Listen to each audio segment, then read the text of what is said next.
So I do want to give an update real quick on something we talked about in another podcast that's in this vein. Yeah. Is we did join the Trade Warriors program through Train. I don't know if you know about this program, but as a Train dealer, we have the opportunity to partner with the military forces.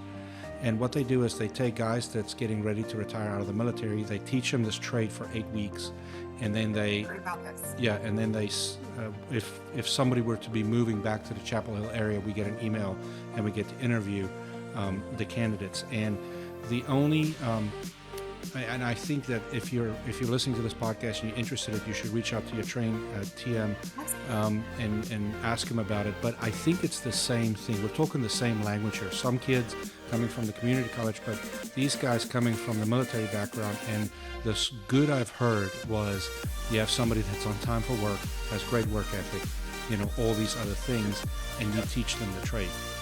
So we're excited. We got involved with this program last week. We sat through a really good presentation. If I can remember correctly, there's 2 training locations, one in Texas and one in Fayetteville. And so I think we've talked about maybe getting in touch with them and going down there and doing a podcast. But it's a great program, and I'm pretty excited. Agreed to be on. Yeah. You had the idea of doing it down in Fort Bragg, so we can find out. I can reach out and ask. Sounds like a great program. Yeah. Absolutely. And so we're waiting. I'm hoping to, like I said, I'm in need of 6 technicians. And so they very upfront and honest about it. They said, listen, this is not the type of situation where you get this guy and you slam him right in the truck and have him go build, right?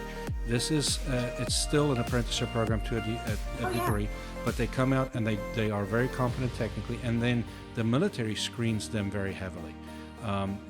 They suss out a lot of the guys that just want to get out there to get out of carpool duty or whatever. They make sure that these guys really want to do heat and air, and then they kind of bring them through the program, and then they help them get hired. And